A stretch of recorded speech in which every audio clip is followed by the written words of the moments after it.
Hi, everybody. Welcome back to the rehearsal room. My name is Nathan Agan. Excited for you to join us for the next 4 sessions as we embark diving into the role of Beatrice from Shakespeare's Much Ado About Nothing.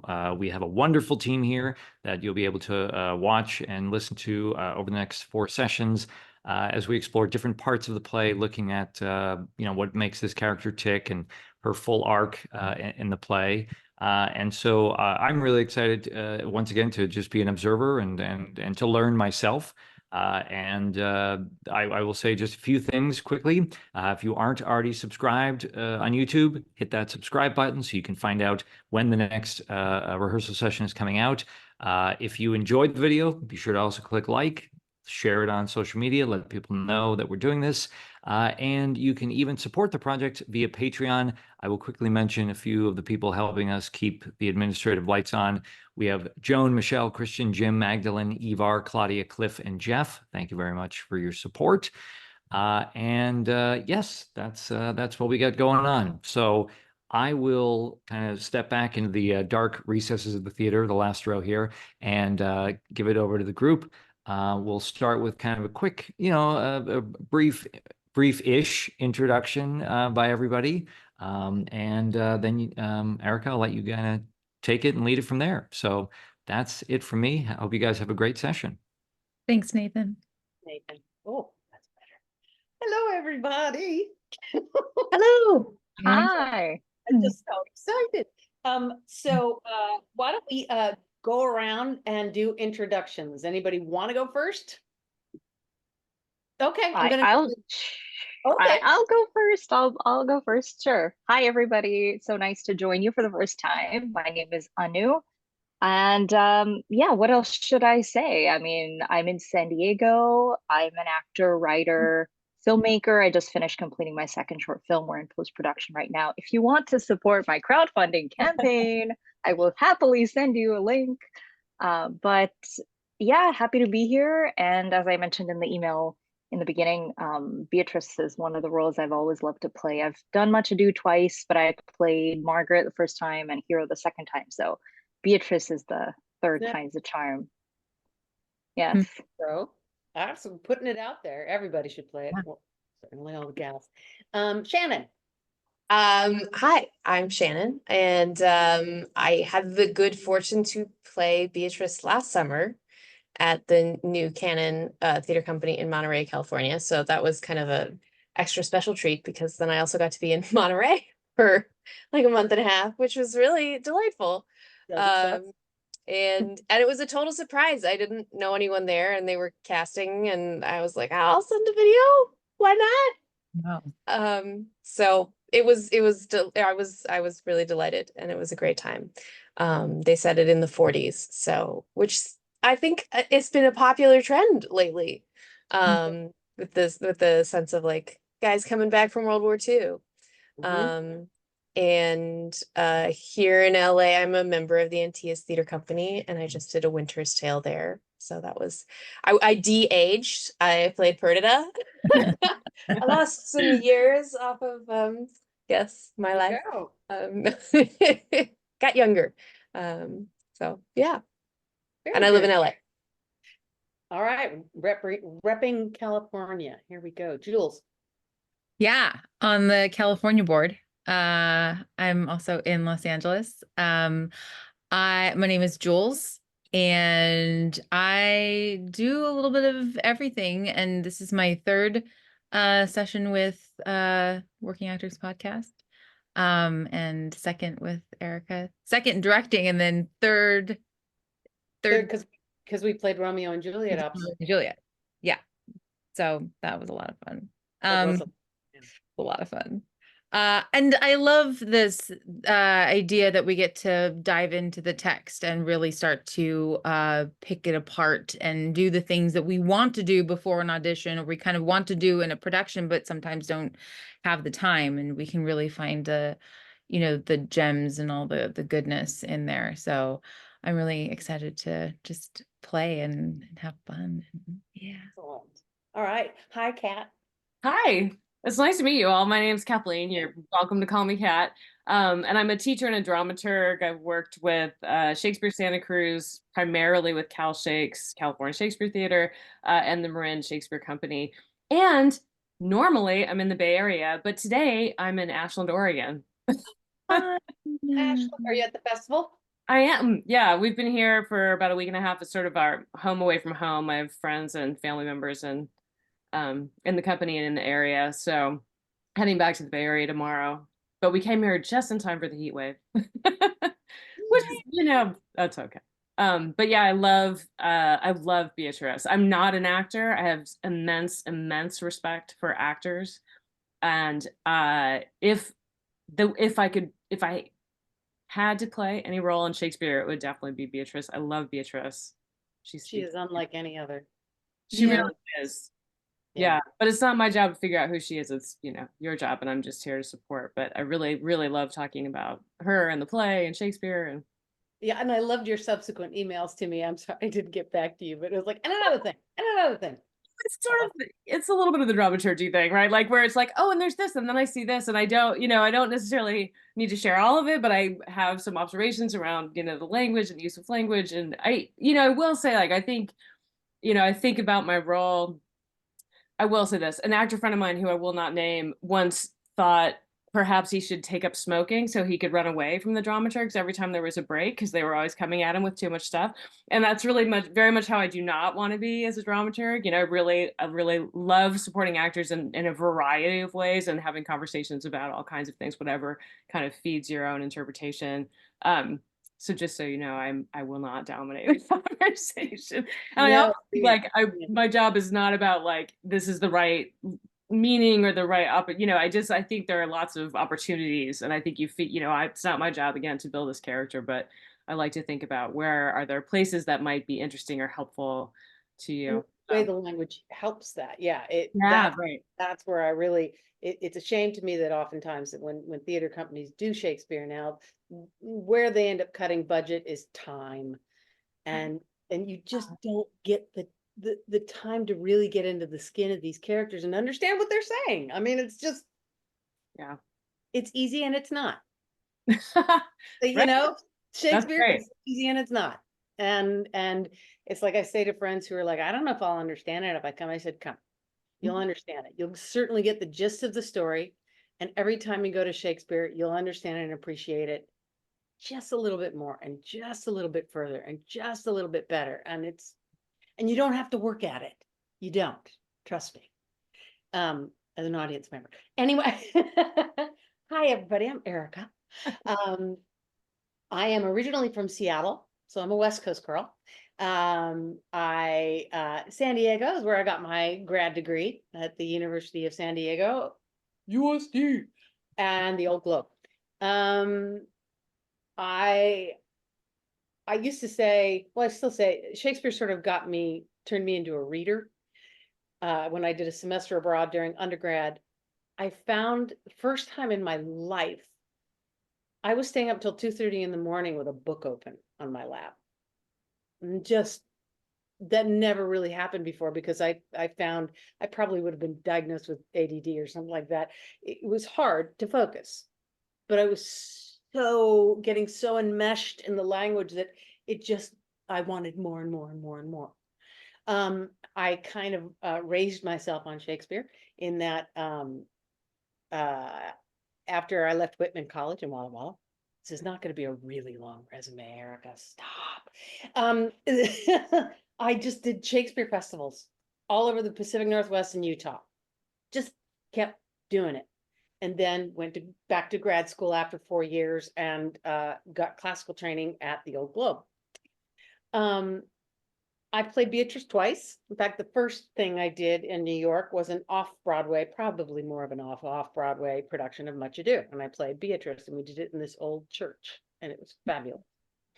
And then I did it at the Cleveland Playhouse, but technically was with the Great Lakes Theater Company. It was their first year in Cleveland.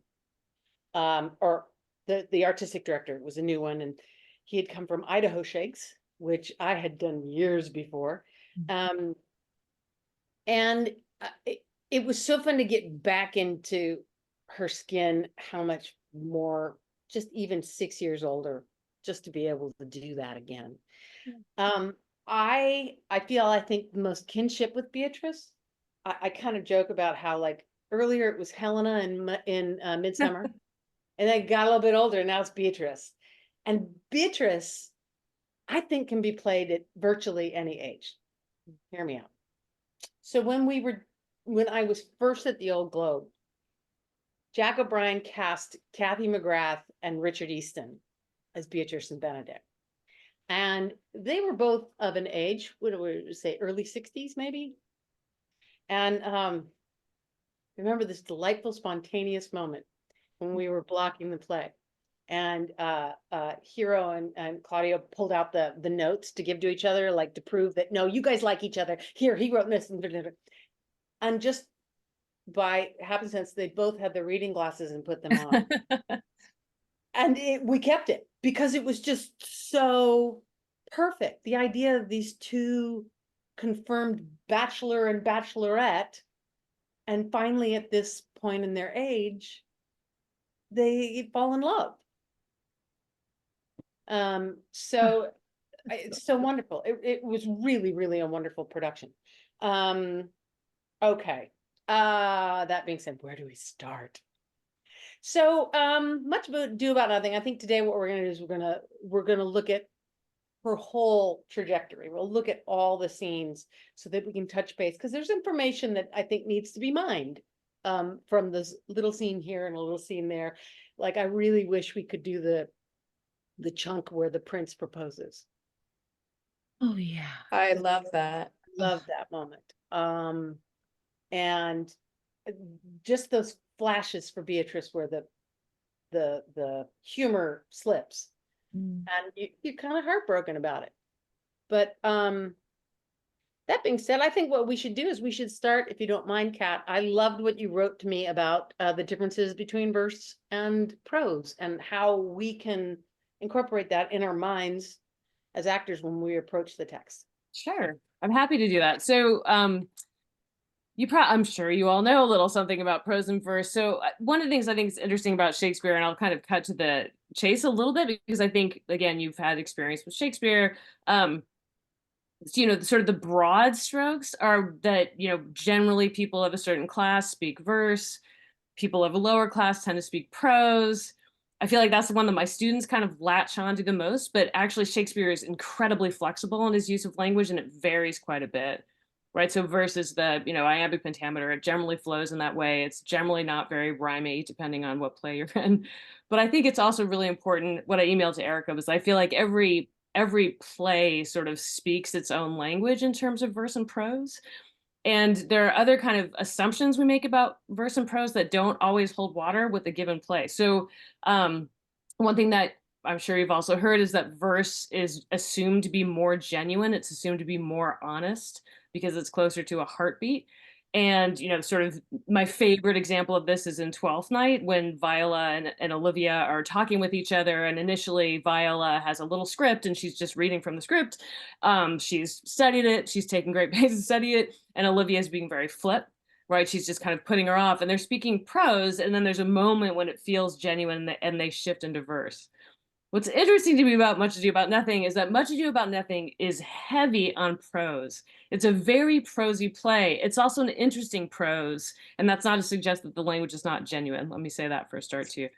So it's a prose that's got a lot of structure to it. It actually comes out of traditions of rhetoric and wit, and we hear that a lot with Beatrice. What's really fascinating to me is that Beatrice is the only female character who consistently sort of plays with language in this tradition. It's got a fancy name like euphuism, but which is based on sort of, again, structure, poetic structures, rhetorical structures. But if you think about kind of, to me, sort of the fundamental way that wit works often in Shakespeare is it's this kind of back and forth, right? So you get something and then you put a different spin on the word and you bounce it right back. And again, Beatrice is the only female character who consistently speaks in that way.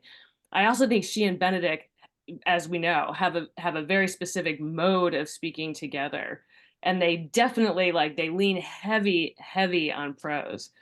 And there are a couple of these little glimmers when she speaks verse. She speaks verse after the gulling scene, and she actually sort of creates almost a whole sonnet, which is interesting. And then there's a little bit of verse between them in the last act. Again, not to sort of aim that, put the cart before the horse, but then they quickly revert to prose. So again, I think listening for like the one thing I think is really helpful with Shakespearean character is like, think about how do they normally speak? What is the mode that they kind of lean on? And then what happens if it shifts, right?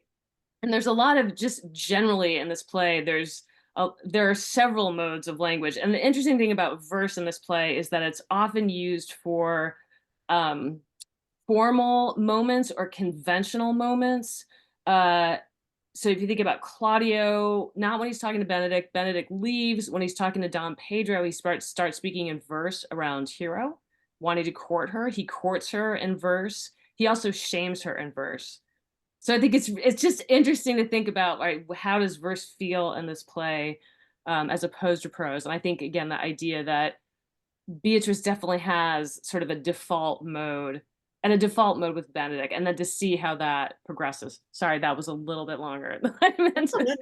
This is fascinating, and it's great, and it's so funny. It makes me think of like when you said it's more genuine, and to me, and I think it's a trick of the eye for me. When I see verse on page, I think more formality, Right. And especially if there is a selection of prose and verse within the play itself.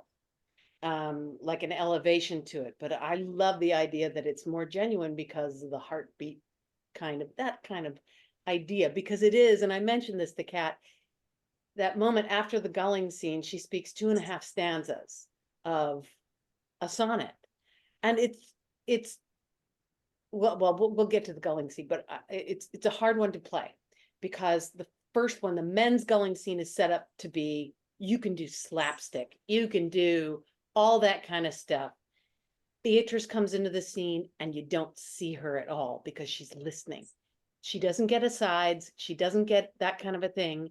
And then they walk off and there she is alone, and she speaks 2.5 stanzas of a sonnet. And it's beautiful, but it follows a setup that people go, oh, it's her turn for the gulling. I can't wait. It's not the same scene. It'd be an interesting thing to direct on stage and to see what to do with it. I think it'd be cheating to invert it, but it might be worth inverting. Anyway, so I am primarily, by the way, an actor or actress, whichever you prefer. And directing this is my new burgeoning sort of thing, and I'm having a good time. But my thought process is jump into the deep end. There are no mistakes. One more metaphor, Jackson Pollock acting. You just throw it against the wall and see what sticks and looks good, but keep throwing the paint till we find it. Okay, let's go to our scripts, shall we? And let's talk through the play. I was trying to think if there's any other oh, maybe, okay, one other thing. It's very interesting. When I studied in London, Jane Lapotaire was one of my teachers. Oh, yeah. Yeah. Amazing actress. She won the Tony for Piaf way back in the 80s, I think it was. Amazing actress. And she talked about, she used Antony and Cleopatra as an example, but she said the thing about Shakespearean characters is you don't want to get too lost in a background or creating some backstory for them, because everything that you need to know to play the part is in the text. You don't, like she said, if you've ever actually seen an image of Cleopatra where there was like one coin that they found, great profile, probably not pretty from what our standards would be. However, everybody sees her as beautiful. That's what you need to know. You don't need to know if she was realistically a dog. I don't know.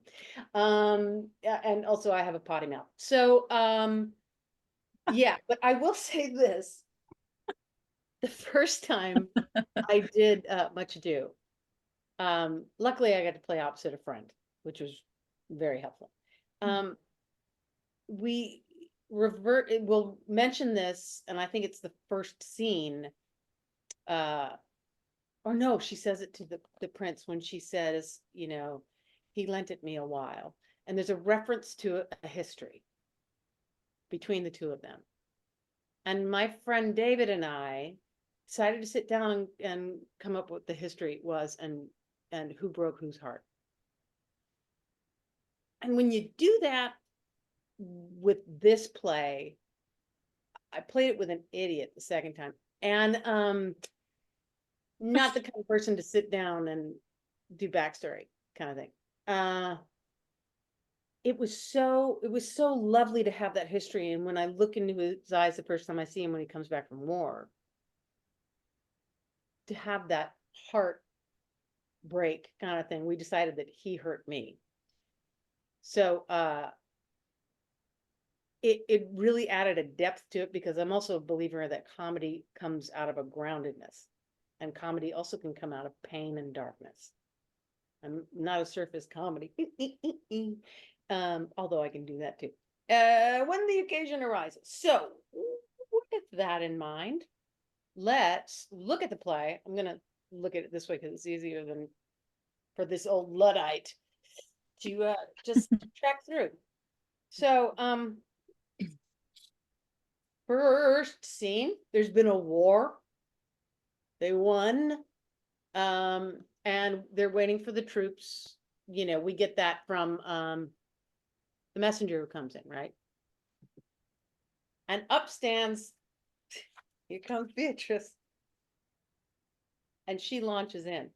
And I don't know if you guys have read this yet out loud for yourselves or anything like that.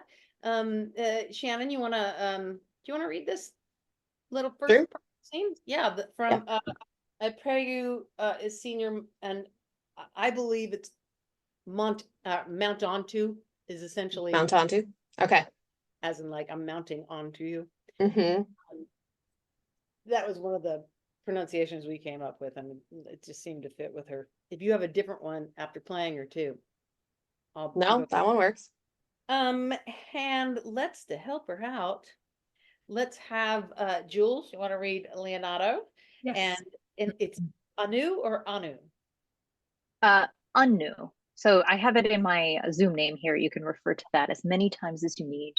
Anu on the first syllable. Okay. So Anu, do you want to read Messenger? Yes.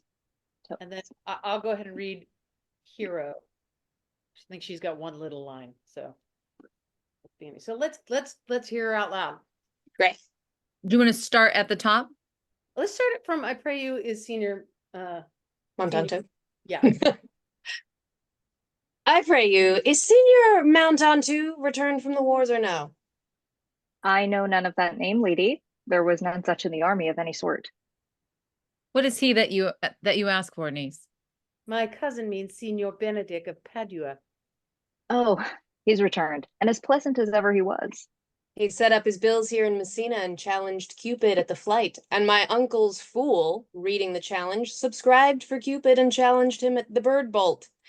I pray you, how many hath he killed and eaten in these wars? But how many hath he killed? For indeed I promised to eat all of his killing. Faith, niece, you tax Senior Benedict too much, but he'll be meet with you. I doubt it not.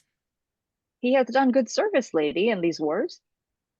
You had musty victual, and he hath hope to eat it. He is a very valiant trencherman. He hath an excellent stomach. And a good soldier too, lady. And a good soldier to a lady, but what is he to a lord? A lord to a lord, a man to a man, stuffed with all honorable virtues. It is so indeed. He is no less than a stuffed man. But for the stuffing, well, we are all mortal. You must not, sir, mistake my niece. There is a kind of merry war betwixt Senior Benedict and her. They never meet, but there's a skirmish of wit between them. Alas, he gets nothing by it. In our last conflict, 4 or 5 wits went halting off. And now is the whole man governed with one, so that if he had wit enough to keep himself warm, let him bear it for a difference between himself and his horse, for it is all the wealth that he had left to be known a reasonable creature. Who is his companion now? He hath every month a new sworn brother. Is possible? Very easily possible. He wears his faith, but as the fashion of his hat, it ever changes with the next block. I see, lady, the gentleman is not in your books. No, and he were, I would burn my study. But I pray you, who is his companion? Is there no young squarer now that will make a voyage with him to the devil? He is most in the company of the right noble Claudio. Oh, Lord, he will hang upon him like a disease. He is sooner caught than the pestilence, and the taker runs presently mad. God help the noble Claudio. If he have caught the Benedict, it will cost him £1,000 ere he be cured. I will hold friends with you, lady. Do, good friend. You will never run mad, niece. No, not till a hot January.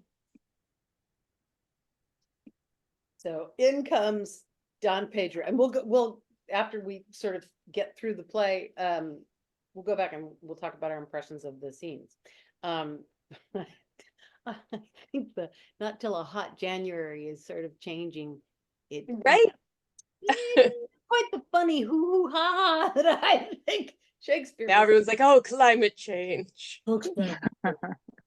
So in comes the guys and the retinue, and it's just amazing, and big entrance, and Shannon, just for consistency in terms of the fact that we're going to do this as one scene. Keep going.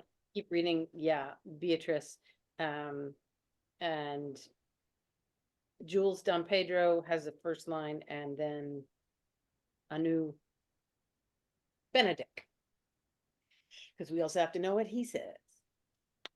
I will say this, one of the best entrances. Oh no, that's for the gulling scene. I'll get to it. Now you're anticipating it.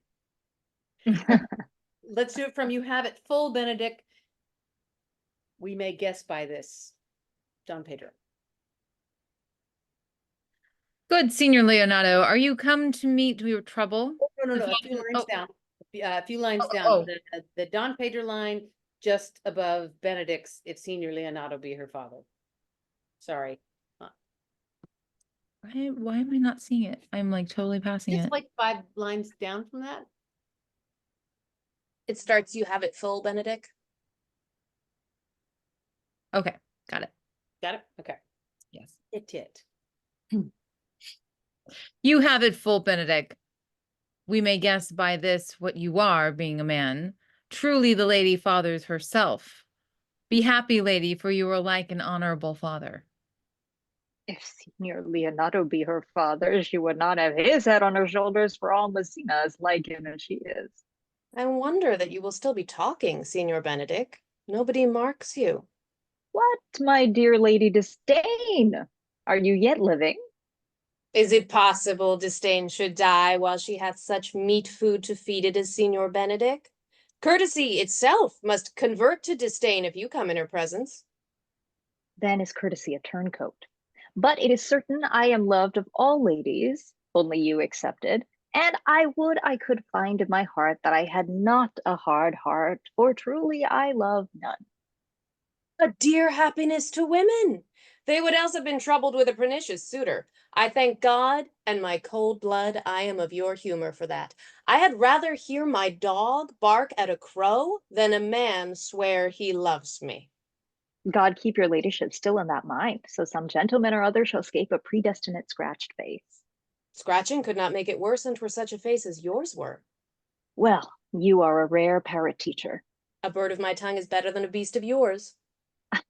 I would my horse had the speed of your tongue, and so good a continuer, but keep your way, in God's name I have done. You always end with a jade's trick. I know you of old.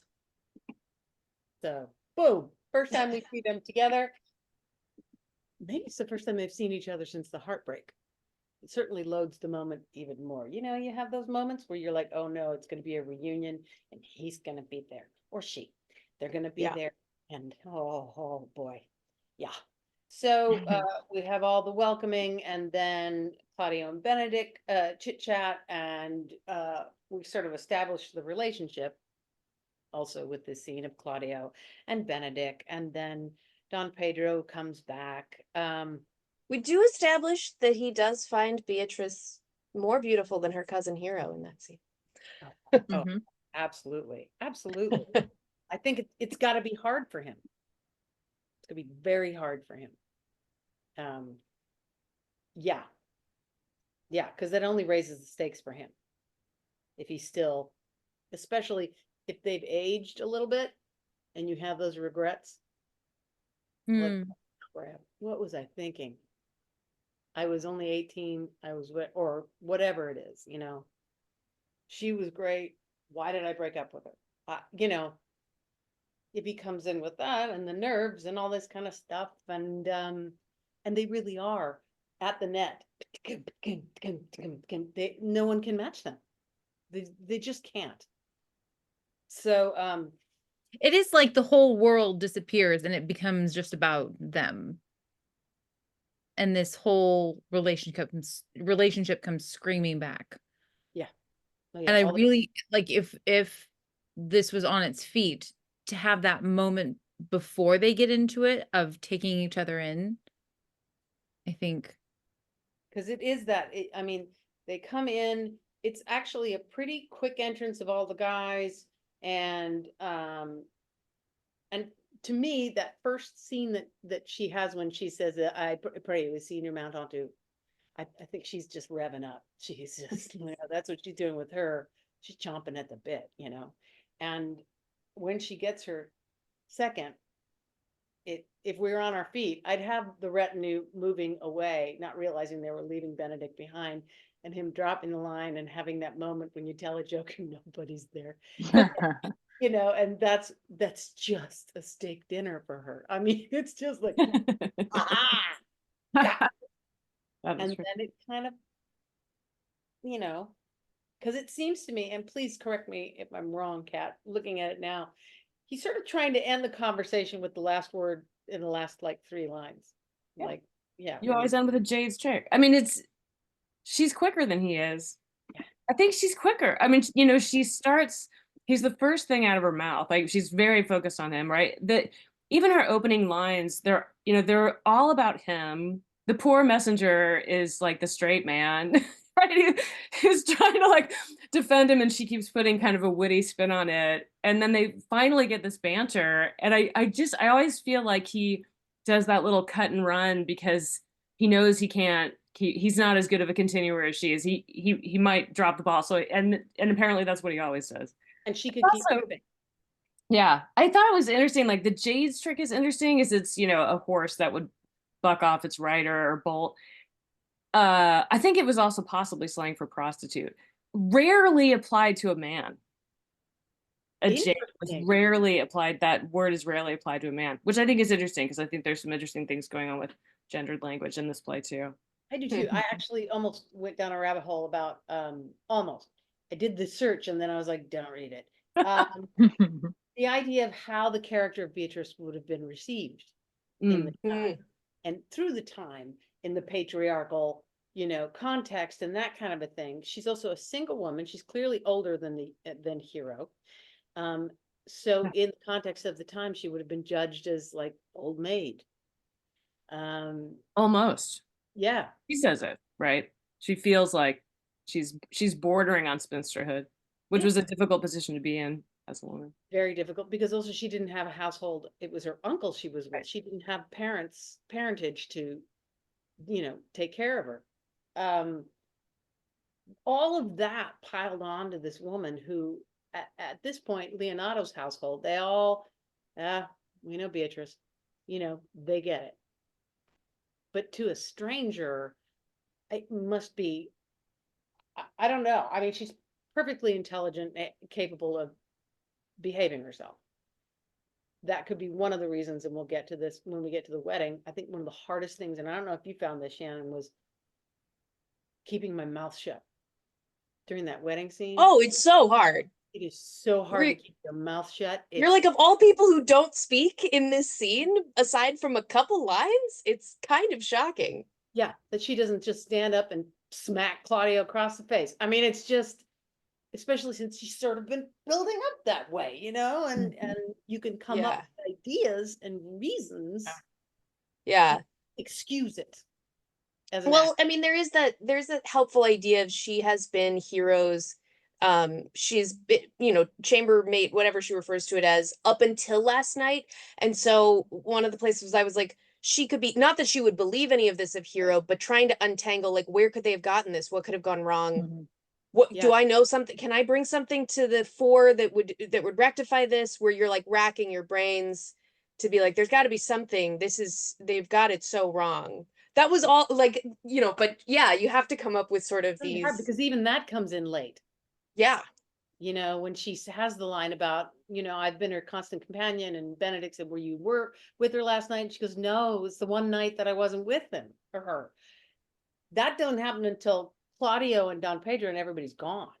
Yeah, but that's part of why I wonder if she can recognize that herself earlier of like, wait, shoot, I don't have legit evidence because I wasn't there. What could be? Do you know what I mean? Yeah. He also thinks, like, to me, I mean, I know this is a slightly intellectual idea, but I think it's helpful, is that, you know, we're very much in this like male dominated official space, right? That the men dominate that scene, with the exception of Benedict, right? Who's the only one who doesn't side with them.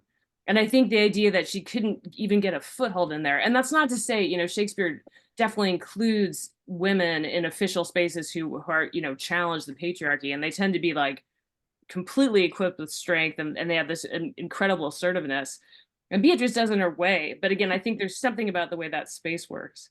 I also think it's sometimes, I always put a little bit of a grain of salt on like how would contemporary audiences sort of respond to them, because, and Shakespeare does this in other places too, right? Like Beatrice is, you know, she's not Kate and Shrew, like she's not violent, like she's not unruly in that way. And if you think about Hero, but she's also unconventional, right? And she challenges some things in a way that I find really interesting, and is, well, we'll talk about what that feels like to you all. But I also think, you know, it's telling to me that the woman who is looking like she's doing everything you're supposed to do, right? She's quiet and she's deferring to her father, and she barely speaks when she's in the presence of other men. It doesn't protect her, right? She ends up being the target of this abuse of male status, which I think Shakespeare has all over his plays, right? When men are just like off the chain, they think they know what they're doing, and they end up doing real damage, actually. Especially when dad just goes nuts on Oh. I mean, it could even go to violence, where it's like, Leonardo, chill the hell out. You understand why he's bad, but he's believing it hook, line, and sinker, too. All right, so let's move through. Can the fathered yourself, can we get a little more specific and define that? Yeah. Or do you want to move forward and come back to it? I think move forward and come back to it just real quick, and then we'll come back and we'll get deeper, and we'll crack open that onion layer and start growing. Because I will say, what I love about her is like, she's like a little fly. Her thoughts. She's so quick. I'll go there, and then I think about this, and then, well, what about this? But then, okay, over there, and and you're like, what? She's, I love her so much. Anyway, so we get to meet everybody. We find out that Don Pedro and Benedict and Claudio are all pals, and I forget, Don John doesn't come in. Our evil Don John, the brother of Don Pedro. Isn't he brought up? Isn't there a quick mention of him? There's a quick, I think Leonardo meets him briefly, and he says something like, hi, he calls him a prince, and you've been you've been reconciled.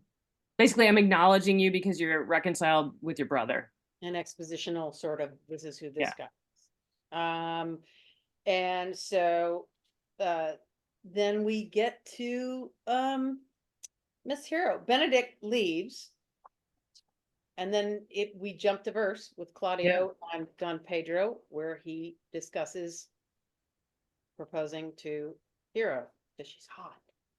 And then we're skipping through, and I can't remember what Leonardo and Antonio say here, but I will say, like, there's this theme of like the men are muddled all the way through, right from the beginning. They get everything wrong, and I think that Leonardo, Antonio. Well, I overheard somebody in my household overheard that Don Pedro is going to woo Hero. You know, it's yeah, that's that's what's right, because they interesting think the about prince that. is going to do it. Yeah, And then we get masks on. right. The best. To muddle it more, but again, I think that male muddledness maybe in contrast to Beatrice's, like, I call it like I see it, sort of. Right. She's almost a little bit, I call it Cassandra at the burning of Troy. Yeah. Hello, smoke anybody. Yeah, so then we've got Don John and Conrad, and Don John is the bad guy, and they're going to mess around with this because they hear the rumors already about performance, so he's going to mess around with it. So then we go and I'm doing a very quick thing, audience, here. So and then we get to scene 2 of our little Beatrice feast, and it's the mask, the dance, lots of fun. I suppose I could do some research on like masks and things like that, but if I was talking to designers and about to do a production, I probably would. But so they've had supper, and now we're gonna head into the party, right? So let me see. Do we need Leonardo, and then there's just 2 lines with Antonio and Hero. So Anu, do you want to do Beatrice? Sure. And Shannon, Leonardo?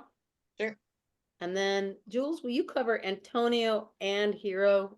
It's just like 2 or 3 little lines. Okay. All right. So let's go ahead and read this. Top of 2-1. Was not Count John here at supper? Was not Count John here at supper? I saw him not. How tartly that gentleman looks. I never can see him, but I am heartburned an hour after. He has a very melancholy disposition. You were an excellent man that were made just in the midway between him and Benedict. The one is too like an image and says nothing, and the other too like my lady's eldest son, evermore tattling. Then half Signor Benedict's tongue in Count John's mouth, and half Count John's melancholy in Signor Benedict's face. With a good leg and a good foot, uncle, and money enough in his purse, such a man would win any woman in the world if he could get her goodwill. By my troth, niece, thou wilt never get thee a husband if thou be so shrewd of thy tongue. In faith, she's too cursed. Too cursed is more than cursed. I shall lessen God's sending that way. For it is said, God sends a cursed cow short horns, but to a cow too cursed, he sends none. So by being too cursed, God will send you no horns? Just, if he send me no husband, for the which blessing I am at him upon my knees every morning and evening. Lord, I could not endure a husband with a beard on his face. Ugh, I had rather lie in the woolen. You may light on a husband that hath no beard. And what should I do with him? Dress him in my apparel and make him my waiting gentlewoman? He that hath a beard is more than a youth, and he that hath no beard is less than a man, and he that is more than a youth is not for me, and he that is less a man than a man, I am not for him. Therefore I will even take 6 pence in earnest of the bear herd, and lead his apes into hell. Well, then go you into hell? No, but to the gate. And there will the devil meet me like an old cuckold with horns on his head, and say, Get you to heaven, Beatrice, get you to heaven. Here's no place for you maids.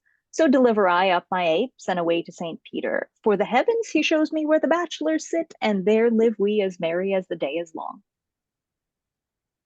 Well, niece, I trust you will be ruled by your father.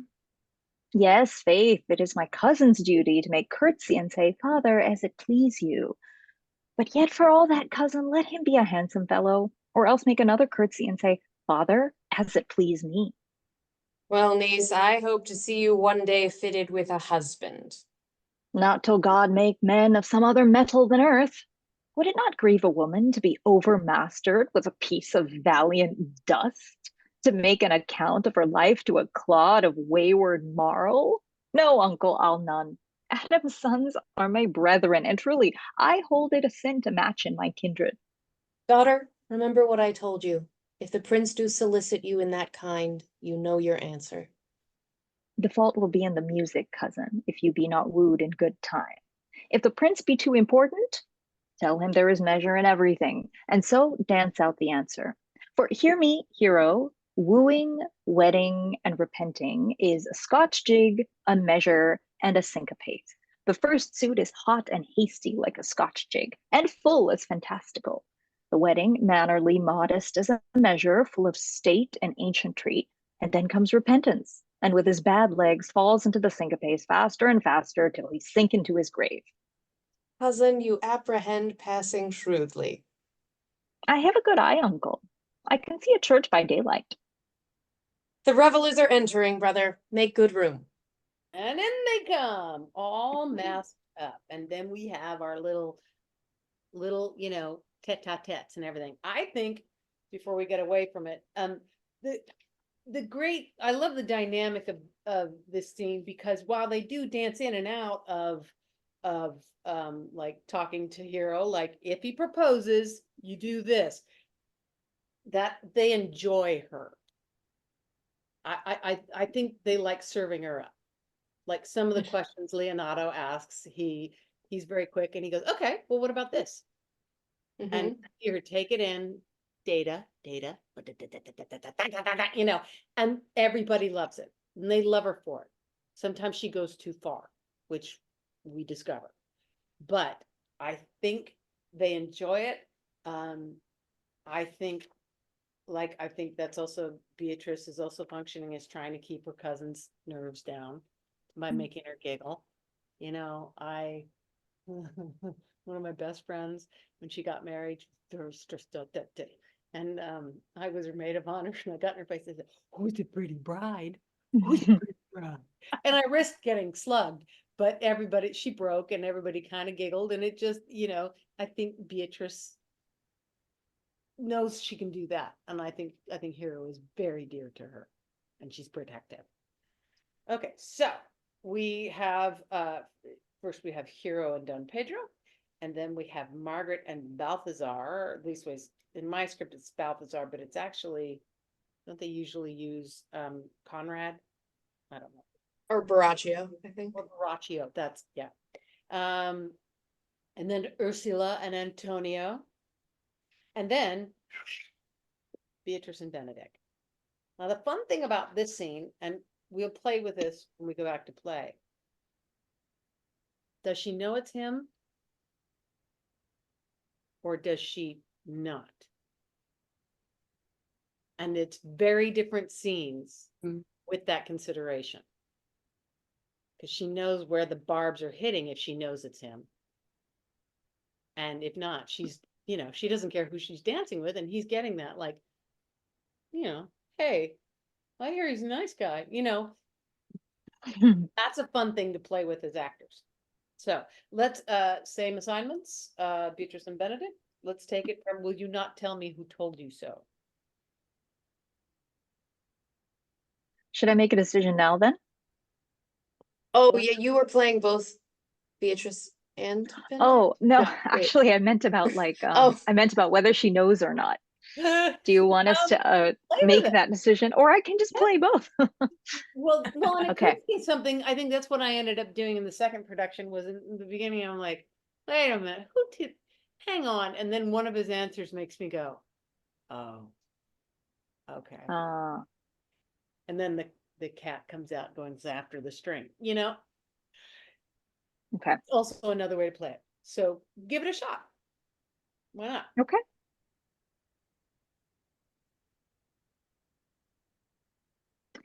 Will you not tell me who told you so? Who played Benedict? No, Benedict wasn't in the last one. So, Jules, you want to read Benedict, please? No. Will you No, not tell me who told you? Yeah. no, you shall pardon me. Nor will you not tell me who you are. Not now. That I was disdainful, and that I had my good wit out of the 100 merry tales. Well, this was Senior Benedict that said so. What's he? I am sure you know him well enough. Not I, believe me. Did he never make you laugh? I pray you, what is he? Why, he is the prince's jester, a very dull fool. Only his gift is in devising impossible slanders. None but libertines delight in him, and the commendation is not in his wit, but in his villainy, for he both pleases men and angers them, and then they laugh at him and beat him. I'm sure he is in the fleet. I would he had boarded me. When I know the gentleman, I'll tell him what you say. Do. He'll but break a comparison or two on me, which peradventure, not marked or not laughed at, strikes him into melancholy, and then there's a partridge wing saved, for the fool will eat no supper that night. We must follow the leaders. In every good thing.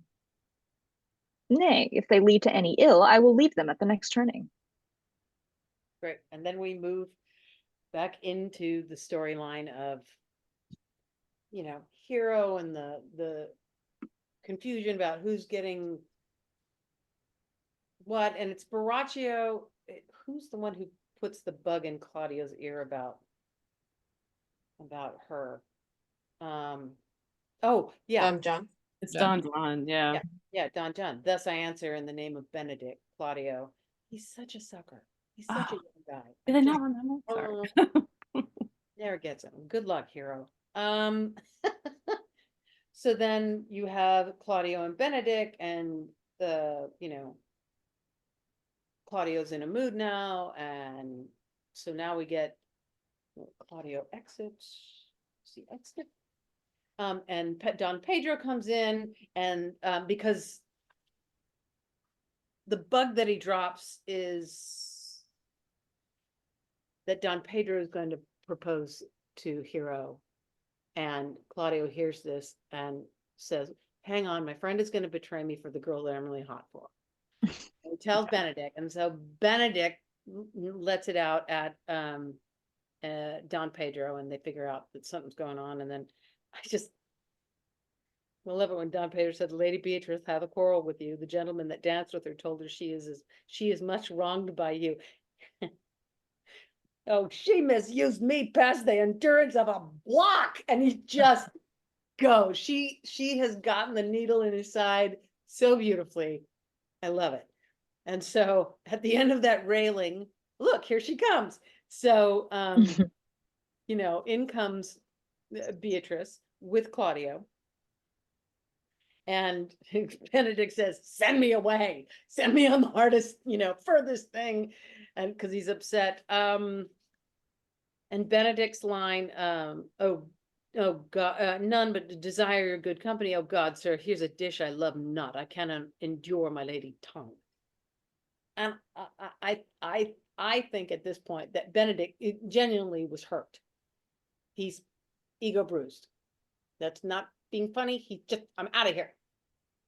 And, and Don Pedro says, come, lady, come. You have lost the heart of Senior Benedict. And here's where we learned some things of, indeed, my lord, he lent it me a while, and I gave him use for it, a double heart for his single one. Marry, once before he won it of me with false dice. Therefore, your grace may well say, I have lost it. Mm-hmm. So it's, I think there is a moment there where the fun and games went a little too hard. Maybe it's, crumbled.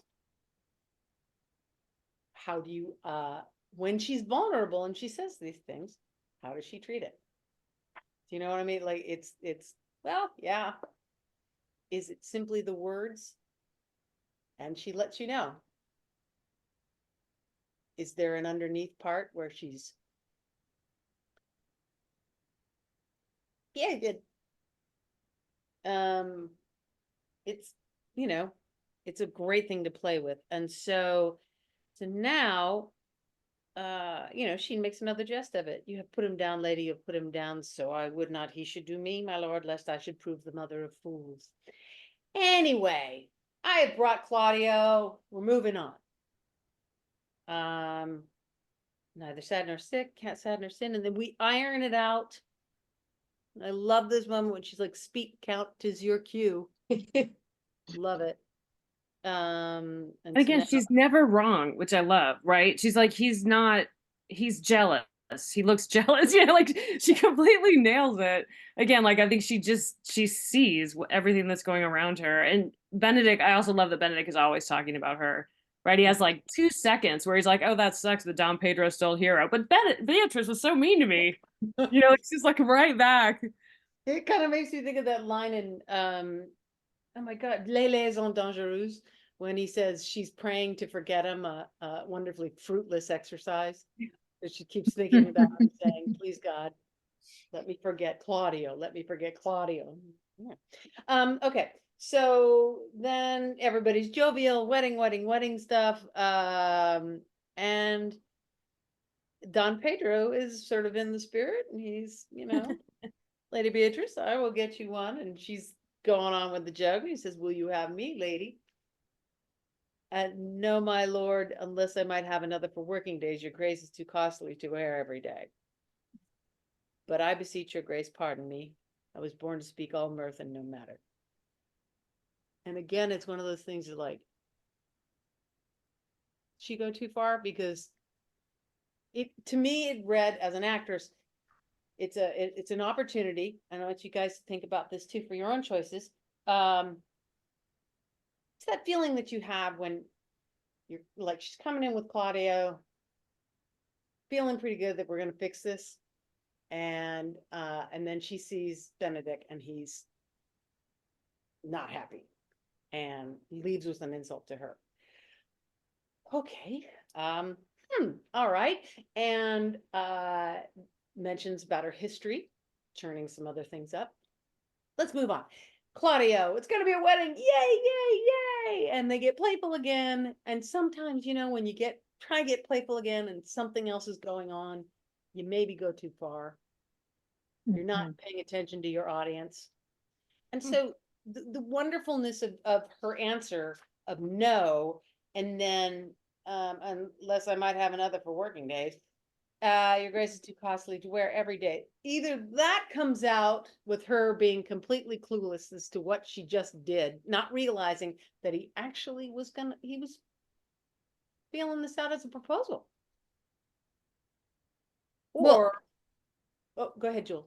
I was going to say, I wonder, I mean, that seems to be her go-to mechanism, right? It is that humor and I'm okay, I'm going to make sure everybody else is okay. And that's what she goes to. And sometimes you're not reading the room right if you're in this mode and you're constantly in this mode, and you can actually miss the nuance of how people are feeling. Yeah. And especially if she has been hurt so badly by Benedict, she's put up a kind of wall maybe that is not going to happen again. And so she doesn't see the advances of the prince.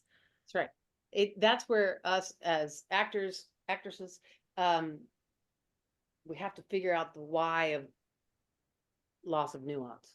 Yeah. Well, and also I love that the end of this scene, the way her final sort of putting together of the no, my lord, my mother cried, but then there was a star dance. It's not her usual. It doesn't all fit together. It's like a no, my mom was crying. Oh, but also there was a happy, and then I was born, and then she's out. She's like, cousins, God give you joy. I need to exit this space now. There is too much going on, Yeah, because and Don Pedro, this moment is also that thing of my old teacher Richard Easton used to say the hardest thing to do is to play a royal, because the only people who can create that status is everybody else on that stage. Not you. You can act as regal as you want, but if people don't respect you the way you're supposed to, you don't have that energy. And this moment is also, I think, that thing of must be what it's like to what if you were pals with Prince Harry or Prince William when they were in there, or you had a casual, wonderful moment. It's a little like Meghan Markle's situation. She was trying to just be herself, and she stepped on things she wasn't supposed to. Like when she hugged Kate. Yeah, I'm too into this stuff. She hugged Kate when they first met, and Kate was actually quite offended by that. But she's a hugger. And it's that jarring thing of like, what did I just do? What did I just do? I don't know what the rules are. Or I do know the rules and I pushed it. I love that idea. And that Don Pedro is a gracious person of status too. There's moments, and my nerdiness, love the West Wing, and I feel like that happens very often with Martin Sheen's character Jed Bartlett, when he kind of holds a very relaxed sometimes environment around him, and then it's amazing when somebody crosses a line and it gets too casual, and it's like, oh, I forgot you were the president of the United States. Yeah. I was me in this scene. Yeah. One thing that I think is interesting in this scene, because it has me scratching my head. He's way too high status for her, right? Like if we get really nerdy on rank, like he is the most high status person in the play. So he's not appropriate. And I mean, like he wouldn't fit, right? And I think it's interesting because I don't feel like, does she step over the line? I feel like he possibly steps over the line. Like when, is he flirting with her? Lady Beatrice, I will get you one. And then she does this little flirtation back. I'd rather have one of your father's getting, as if like there's no possible way he's going to take this seriously. But, you know, I think that's where there's a little, maybe a misreading, as you guys are saying, or right. But I also I'm curious about the possibility that she also gets out of it actually quite deftly. She does. Right? You're too costly, right? So I think it's a funny, because I also feel like, is it part of her, just to ponder, right, that he's actually also getting sort of caught up in this, right? So it's sort of her, as she does, right, her back and forth. Because this is when they set up the gulling. Right. After she leaves. I know. But I love it. But I also love that about her, again, like her, where is that line, or she's often so astute about that. But yeah, it feels like it's a very mutual kind of overstepping in this moment to me, or potentially. So I think it's curious, like, as you, Beatrice, what are you getting from Don Pedro that kind of pulls you into this a little bit? And I'd love to see that moment after of Beatrice of like, right. Pops off the stage going, weird vibe. You know, picking up a bottle of vodka as she goes off the party. Yeah. I mean, it really would be a fun dynamic to play. Because also, let's face it, Claudio takes one look at Hero and now they're betrothed. They didn't know each other very well. He just looked, saw, said, and boom, we're gonna have a wedding. So it could be possible. Everybody's in wedding, but we will work on that. I love this, ladies. I'm having a great time. Okay, so now we're going to talk about so we have the two of them, Hercules labors. We're going to bring them together. Here we go. Then we have more scheming between Don John and Borachio. Now they've got it because they didn't succeed in their plan, and now they got to come up with another one. So now they know a wedding's coming along. And Borachio, he's in the favor of Margaret, one of the chambermaids, or got a little bit more status than chambermaid, but and they're going to basically mess up the wedding as a sense of revenge. I mean, unless there's more than what we, you know, that if we don't have to get as in depth. Basically, the bad guy's going to go after the wedding. So then we have the gulling scene. And Benedict comes out and entered boy, and he sends the boy off to get his book, and then we hear him and his monologue, and then that's always a weird moment to me. Which one? What is this sending someone off to get your book scene? But I know this is not about Beatrice, so I'm like, why do we have this in play? No, I know. Yeah, the boy, Signor, in my chamber. Maybe it's, and this could be a modern take on it, but the idea of saying, "Will you go get my book?" is an indicator for us that now they're chilling out, or he doesn't need company, or whatever, or it's just the excuse to get the man out in the garden. Mm-hmm. Not that he needed that. And oftentimes I have a feeling with budgets, they don't cast a boy for those two lines. So, yeah. So I do love this scene. It's absolutely hilarious, the gulling scene. And his monologues, if you got a good Benedict, boom, hilarious. This is where I'll say the anticipation thing. So I saw this production at the RSC. It was an okay production, but this entrance, they were all, people in the audience were looking because they could not stop giggling. So when they came back from war, they were in these British Bermuda shorts in their uniform and the high socks. He comes out for this and he's in sandals and a higher short, and he's got a tan line between the top of his chin and the bottom of his quadricep. It was the funniest sight gag that I have been dying to use at some point, and I just could not stop it, because it was essentially, it reminded me of seeing all those guys, you know, those dads on the beach, and they're wearing the dark sock, the black dress socks with sandals. You know, it's just a little bit kind of thing too, but yeah, I could not stop guffawing. And yeah. So then we go back into, we're heading into verse as we start gulling Benedict. And Benedict, Well, actually, are we? or is it? It's still prose. No, It's yeah, Don Pedro and Claudio? yeah. Interesting. I have it, I guess, in mind. Oh, let's see. What? Okay. Well, yeah, mine has it. Yeah, the gulling scene is all it's all prose. That is fascinating because And it switches to verse with Hero and Margaret.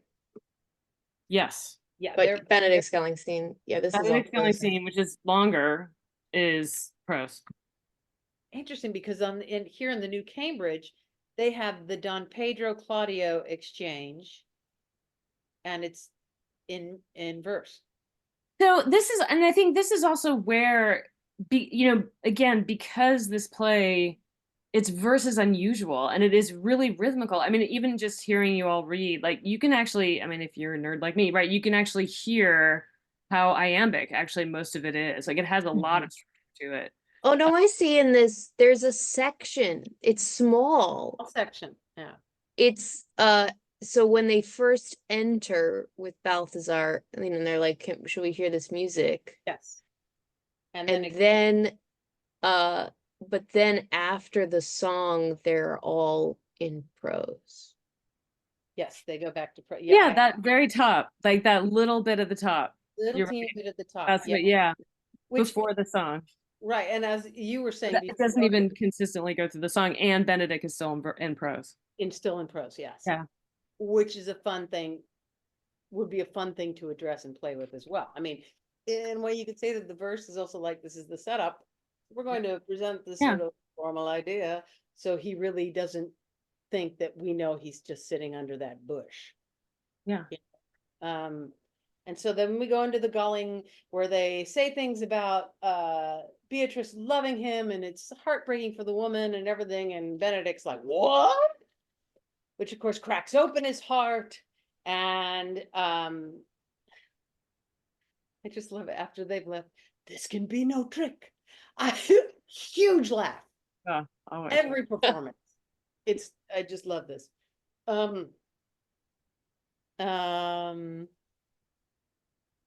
It also sets up the idea, and we know this when we see Benedict and Beatrice all the way, that they're always like halfway there with each other. Yeah, he just needs a little push. He's already talking about her before the gulling, right? Can I fall in love? Will I be changed? And he's already thinking about it. Yeah, it's Malvolio in 12th Night, right? He's already obsessing about Olivia before he even gets the letter. And part of me wonders if this language thing in the prose and the verse is also again about the way that you kind of find the language that works for you, or you line up your words with your honesty in some way. But that's well, and I do feel like disregarding a little bit the don't come up with your backstory, because there's this implied backstory between the two of them that is just sort of spicy and interesting enough to want to know more, but vague enough that you're like, what is it? It's because there's that mention at the very top of these two people can never see each other without fighting, right? When Leonato's talking to the messenger, like they're in a match of wits whenever they run into each other. And there's the version where they've been in this match of wits because very early on they broke each other's hearts and it's been like that since, or that this match of wits has created chemistry over time, and more recently it transitioned into something else that went awry, and now they're back to this match of wits with even more intensity than before. We all know these people, right? Where, you know, it finally gets to the point, it's like, would you two just get a room?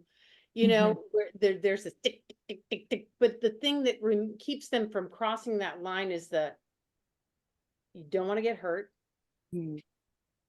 If I know that they like me, okay, I can do it.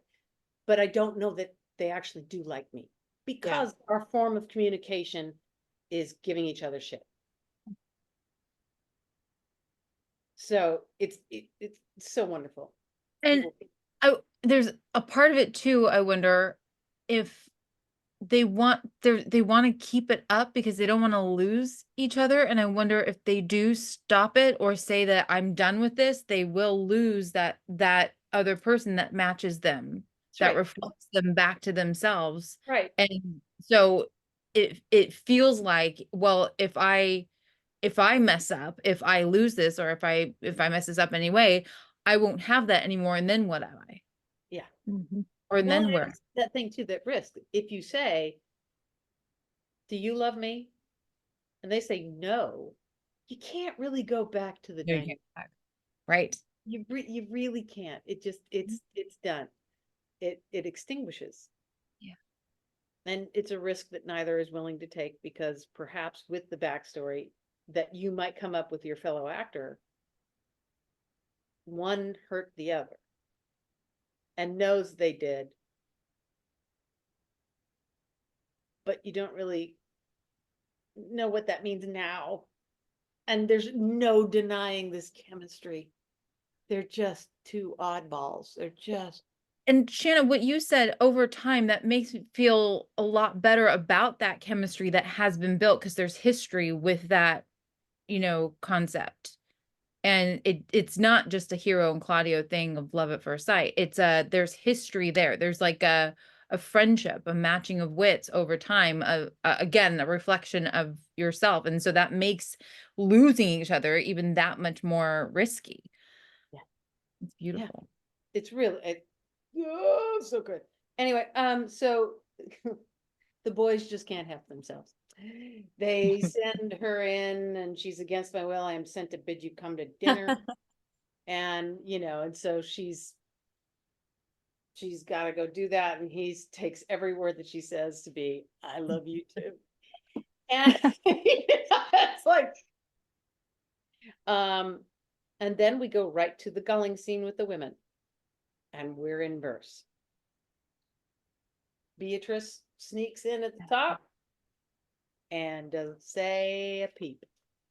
The whole thing. There are no asides.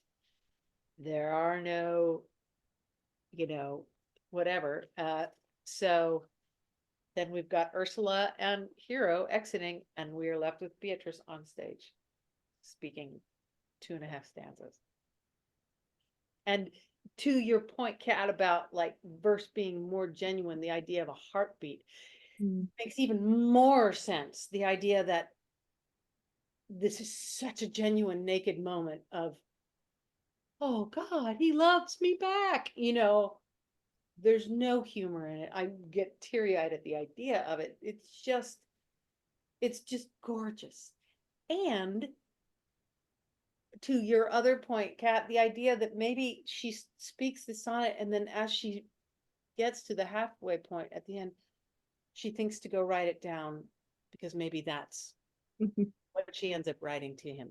Because Kat had said, we don't know what they've written in those notes at the end. We don't actually know what those notes say. We never hear it. It's never read aloud, you know, but it's a profession of love to each other. It at least confirms it. Whatever is in those notes confirms that they both like each other.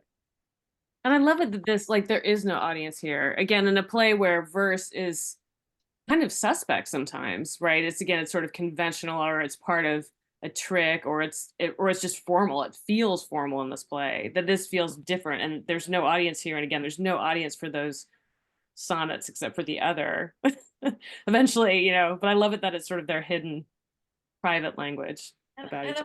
I'm also thinking it could also serve as that's the difference between the two of them. Yeah. He was voted class clown and she was summa cum laude. Their smartness comes from two different sources, but the badinage is, you know, it's the yin and yang. Your perfect match isn't just like you, it's the perfect opposite. So it would be fun to sort of play with that idea as well. You know, that just sort of hit me. I was like, ooh, because people always play it like they're the same. But wouldn't it be interesting if they were different? And that could also play into the why it hasn't happened yet. Because maybe when he broke her heart when they were young, he was too concerned about what do people think if I date the geek? I don't know. There's something cracking open there that could be a lot of fun. Well, and isn't her humor when she has her moments for jokes, it's heightened. It's very heightened language compared to his. Very smart. Yeah. The rhetoric, that just everything is so. And his bouncing bing bing bing bing bing brain is very different. If you look at the way he talks and look at the way she talks, when they're, you know, being funny with other people, there's a similarity, but there's also a different sort of approach. Am I wrong? I don't know. I'm spitballing at this moment. What do you think, Cap? I don't know. I don't actually see them as being that different. I feel like they definitely speak a kind of language together. And again, she's more of a nuance, but yeah. I haven't looked at it. Like she has a this. Oh man, I just feel like I really love Benedict. I'm just gonna say that, but I do feel like she's just got a broader emotional range in her wit. Yeah. Right. We see her using it with other people. Like he's not witty with anybody but Beatrice. I think he's sort of grumbly and rude when he's talking about here with Claudio. Again, he gets offended by her when not knowing that it's Beatrice, or when he thinks she doesn't know it's him. Like he's always a little bit on the defensive and a little bit more grumpy. Although I think like literally the same language, like they're very much handing the same kind of tropes back and forth, which again is that sort of fundamental notion of but I think it's actually a lot. It's very interesting because I think of when the two scenes where they're discovered after they're in love, right? Where they come upon Benedict and he's clean shaven and he's wearing perfume, and then in her scene she's covering and saying, oh, I have a cold, I'm not feeling well, in ways that you would seem to be covering like you've been crying or something, where and going into it, she has this reputation from everyone as being so merry, right, and he does not. So it's like they've inverted that's interesting. In some ways, that when they've fallen in love, she's tapped into this like serious sort of reckoning with the past or who this man is or what being in love with him means, and it's bringing in an element of like, I'm a little unsettled and I have a lot of emotions going on. I don't know how to deal with them, and I'm just gonna tell people I'm not feeling well. Whereas he's not witty in that scene. Margaret is, and she exactly. She doesn't even really have very good comebacks for any of that. That's a great, that shift. And he is kind of like becoming a little more stylish. He says he has a toothache, so he is covering with like there's something else going on. But I feel like they're like, you're dressing up, you're wearing perfume in ways that are very, very different from what she's. That's great. Yeah, and they're not, because they've never felt this before. I mean, let's face it, Don Pedro could have been a good match in that he's very intelligent and he's lovely, but she'd have to settle for him because he's not funny. He's got a sense of humor and that he can appreciate her, but she'd have to sacrifice the bad enough. You know what I mean? That it's just that extra. They're very different people from everybody else except each other. And they were lucky enough to find each other. and get a second chance. Yes. So, do you know, I actually found, and I know we'll get to it, but that scene in the bedroom, and I found that to be probably the hardest scene to do. Yeah. I But never, you mean the pre-wedding where she's with pre-wedding, when she's got the cold, she just doesn't want to do the cold, and trying to play around with it, because I don't know, I'm not sure how successful it was both times we did it.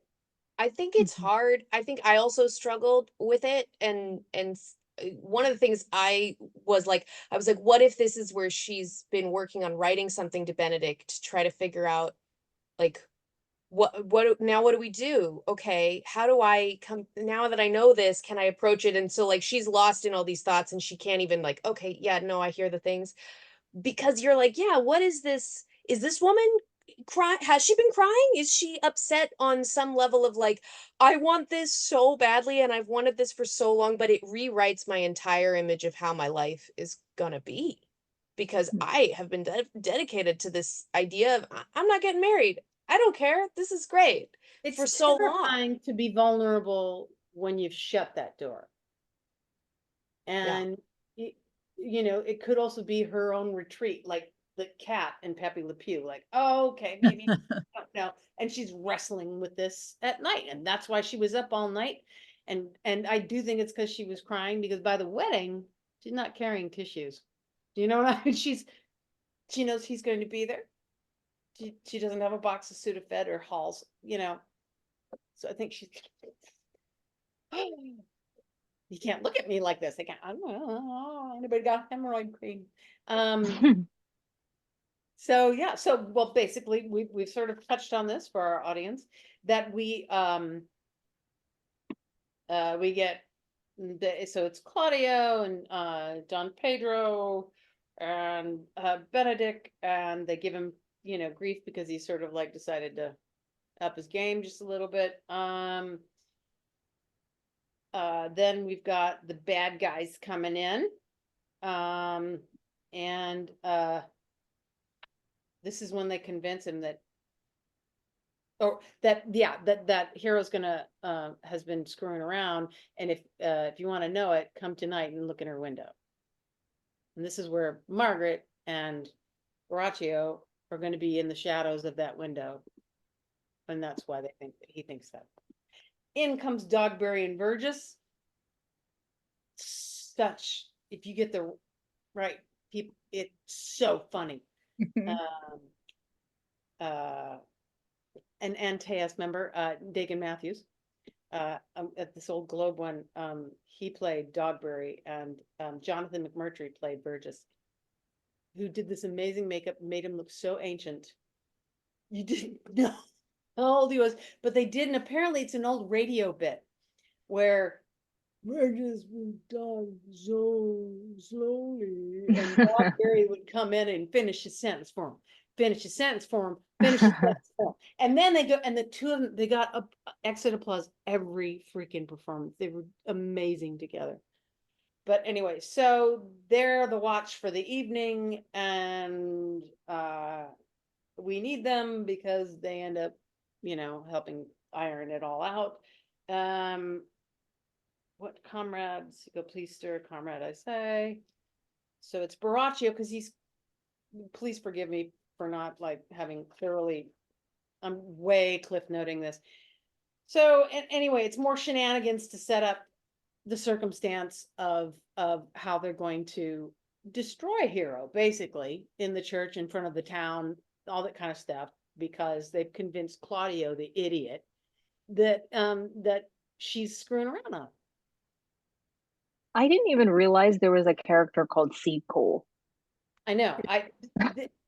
Again, I think this is one they give it to Conrad, or I've never had a sequel. Oh, poor sequel. Sequel's forgotten. Poor sequel. Poor sequel. And then we have the weepy scene, and Margaret jousts with her, and you know, Beatrice just doesn't have any game after staying up all night crying. Leonato talking to Dogberry, and of course it's also that confusing language of the fact that Dogberry and Burgess are just talk in circles and not great communicators, and so you got to throw that into the mix, you know, to add to it. It's a little bit like the mask ball. Put a mask on and mistake who you're talking to. He keeps trying to elevate his language, but just misfires. Yeah, all the time. Yeah. And it's very funny, but it's important for the story as well. So now we have the wedding. Yeah. And Claudio goes to town and accuses her, and Don Pedro backs him up, and Don John seemingly is like, I'm with these guys, you know, we saw it, we knew, and it just gets worse and worse and worse. The other person who barely talks here is Benedict. He has one line, right? This looks not like a nuptial. Yeah. And that's him probably trying to break the tension with a lame joke, you know. He is the ha hee hee as well at the beginning, which is pretty funny. Yeah. And yeah, he doesn't talk at all after that.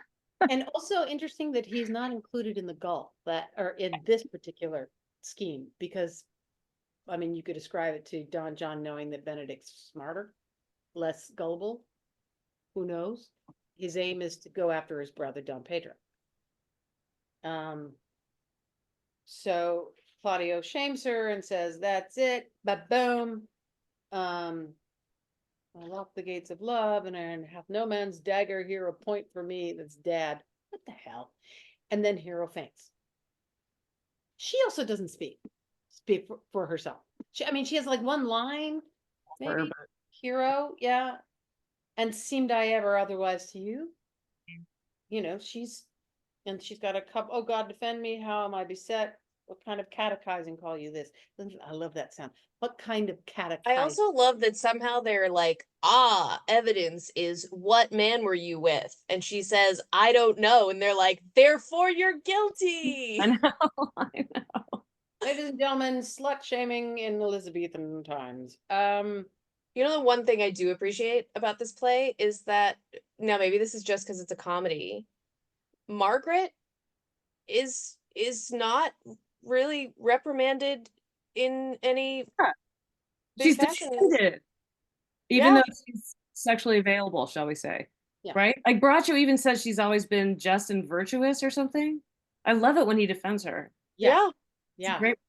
Yeah. And I think also the level of forgiveness in terms of she was possibly fooled too. God knows how they got her involved. So Hero faints. How now, cousin, wherefore sink you down?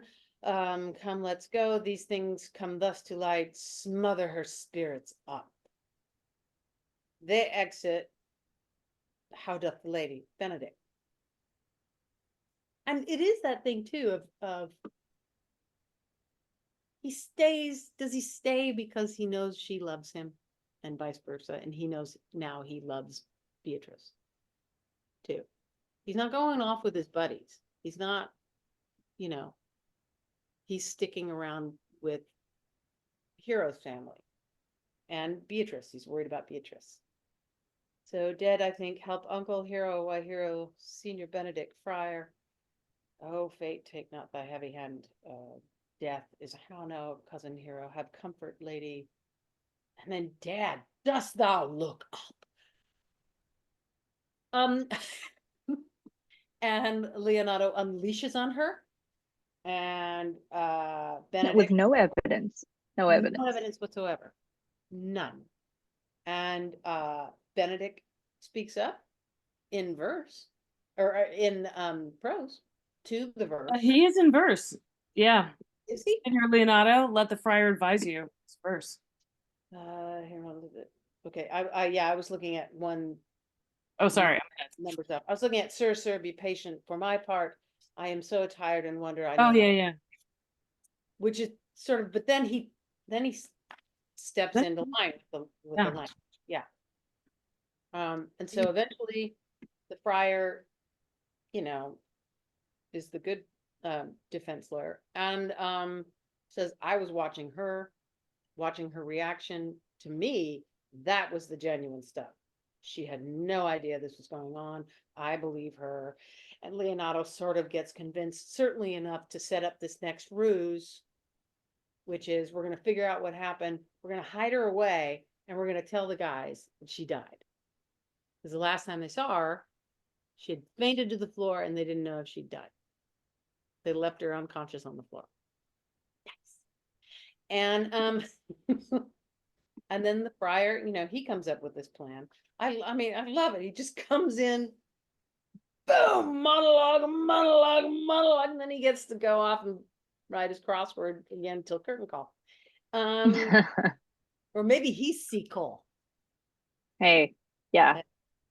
Give him a few more lines. And now we come to the wonderful, this scene. Okay. Juls, you haven't read Beatrice, correct? You're mute. Yep. Yep. So it's your turn for Beatrice. Yep. And who would like to do Benedict? Anybody? I'll do Benedict. Go for it, because I read it last time. There you go. Okay. Let's take it from Lady Beatrice. Have you wept all this while?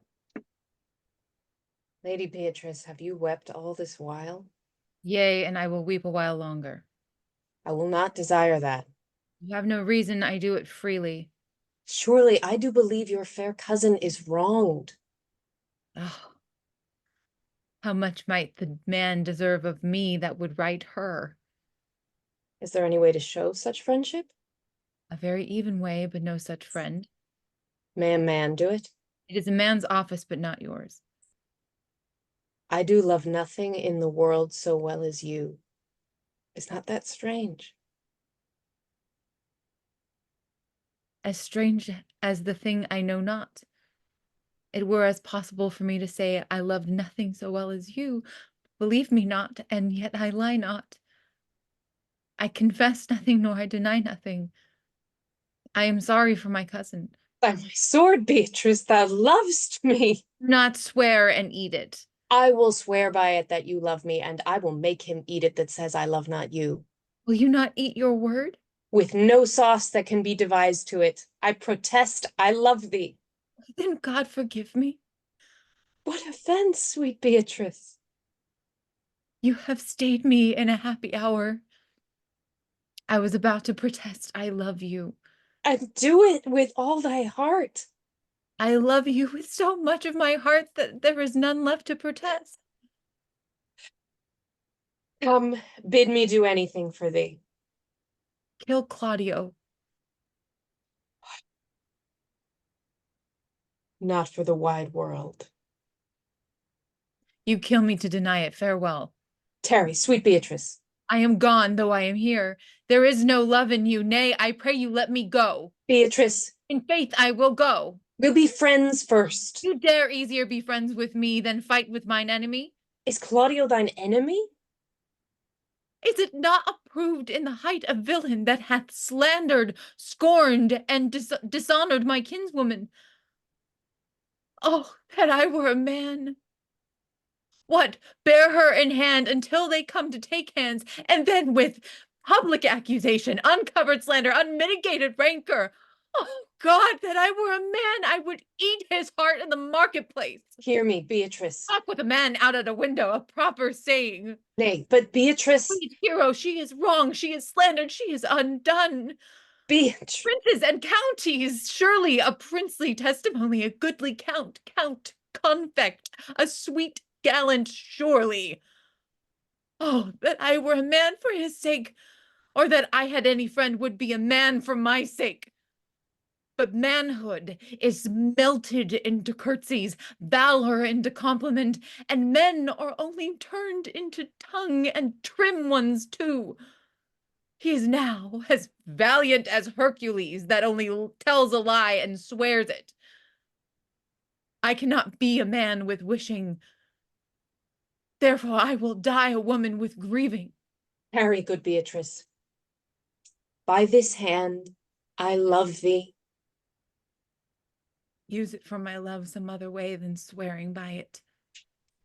Think you in your soul that Count Claudio hath wronged Hero? Yea, as sure as I have a thought or a soul. Enough. I am engaged. I will challenge him. I will kiss your hand, and so I leave you. By this hand Claudio shall render me a dear account. As you hear of me, so think of me. Go comfort your cousin. I must say she is dead. And so farewell.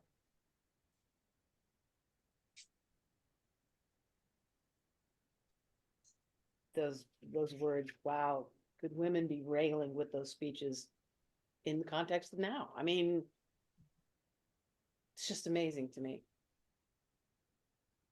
Fabulous. And how quick it is, too. And when Kill Claudio comes out, that it's gotta come bum bum bum bum bum bum bum bum bum bum kill Claudio. It can't be a beat of like, oh, this is great. Oh, kill Claudio. I think it's like her brain in that it's quick, it's smart. This is her only recompense, really, to the revenge that she would love to have for what he's done to her sweet hero. The question is, and we'll get to play with this, does it come out of her mouth before she really thinks about it? Or is it after, you know, he said, with word offensively, you have stayed me in a happy hour, is about to put it in, you do with all my heart. I love you so much. My heart, there's none left to come bid me do anything for thee here. And after it's come out, this is a good idea. You want to love me? You got to do this. This is it. You said do anything. This is it. And she's mad as hell. Beatrice for president. I just love it. And I love that Shakespeare wrote this. I love the alliteration that just starts to happen. Like it just shows how emotional and I mean just letting the language start to inform that everything that has been rumbling underneath her that for a long time probably, and it's now this moment. And that absolute feeling of being completely I can't think of the word, unable to do anything. Yes. Oh, that I were mad. It's almost got those colors too of like, you have no idea what you get, and I don't. I gotta live in this shit, in this pain. I gotta stand there mute. Well, this happens, and she's unleashing on him too. She loves him. He said no first. Oh, it's a scene. It is a scene. And so we pick it back up then with Burgess and Dogberry. And this is they've arrested Conrad. The right person for the wrong reason. Yeah, right person for the wrong reason. Yeah. And Seacole comes back in. He's got a second scene. Pulls back. We don't know his name because no one says it, right? Isn't that it? Like no one actually says his name, or does someone say it at some point? Which is why there was a scene, I think Dogberry or Burgess says Francis Seacole in their last scene together. That's right. Yeah. But that's the only time I've ever seen that. That's well, and it's pretty easy substitution because if you're writing in prose, you don't have to like make sure the name sort of helps with the scansion. You know, so if you need to have a smaller cast, you got to give it to, you know, let's make this, you know, Borachio instead or whatever.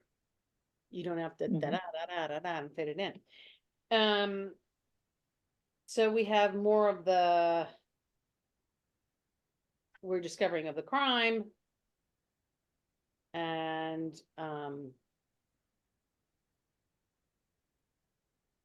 then we have this actually delightful, I think, well, delightful is the wrong word, but I love the two brothers together, these two older men, you know, especially since Don Pedro and Claudio walk into it, and the two of them are just these old guys who are these older men who are just like, how dare you, you know, it's so, why can't I think of this word? Not neutered.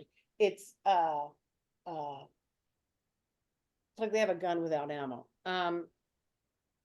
But I just love that, you know, Don Pedro and Claudio, I think this is the first thing that kind of rattles them in terms of the Okay, why did impotent come to my head? Because beardless, because See? lack beard. They definitely like that comes up. Yeah.